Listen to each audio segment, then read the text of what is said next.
Hi, everyone. This is Judy.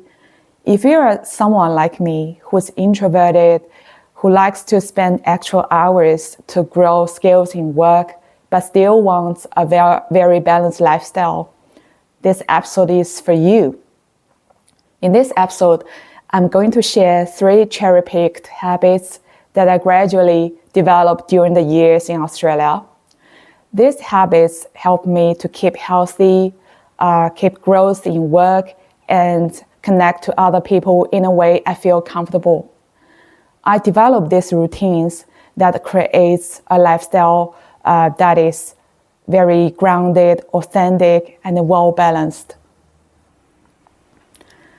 The first habit that is indispensable for me is to keep moving.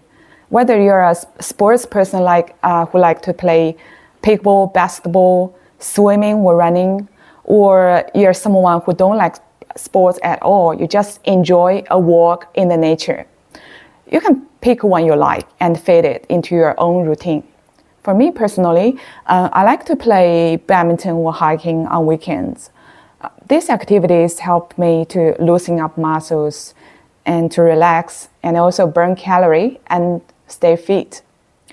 So as an accountant, I used to sit in front of the desk for more than 7.5 hours per day.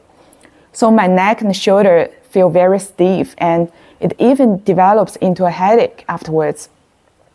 But after I start to play badminton, my neck doesn't hurt anymore. Besides, because there are so many badminton and hiking groups in Melbourne, whenever I feel the urge to talk to someone or making new friends, I would go to those groups. The conversation can start naturally because you share the same habits or lifestyle. The second one would be a golden pillar for me, which is to keep growing in learning skills. Have you ever wondered how to make improvement in an area that you don't have any experience with? Have you ever have trouble persisting in a routine? Well, I've got all those problems, but I found this method is really useful, which is to be curious, research, develop insights, and complete the growth. Taking me for learning badminton as an example.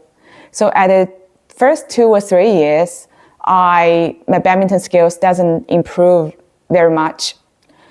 I'm very bad at the high forearms stroke. Very bad means when I hit the shuttle, it doesn't go as far and high enough to hit the backcourt. So I decided to go to the training session. Yes, my skill set improves during the training session, but once it ends, my skills just drop to the original level. So the change happened during the last Christmas. So I was just wondering how to improve my high forearm stroke skills. So I just searched it on the internet, and there's a video gives me some hint that I should swing my upper arm first, letting it drive the forearm. So it's like cracking a whip. Then I just did what it says, and it really greatly improved my skills.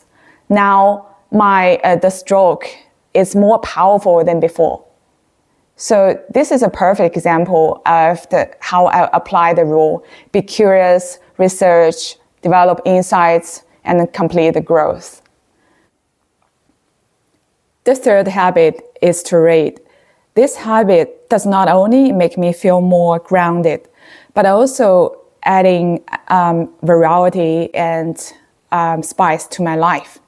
Have you ever wondered life in Australia is very boring? Shops close after 6, or you can go to supermarket and restaurant after work. On weekend, people usually just do some cooking, cleaning, and compared to this weekend filled with chores. Those you can go with friends for a hike are considered very exciting. Well, that's a story before I start to read books.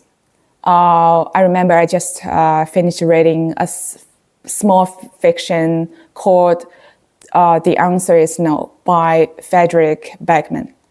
So the story is actually very absurd, but it makes me to reflect on many moments in my life. So those moments are too small for one to care, for one to notice in this very fast-paced lifestyle.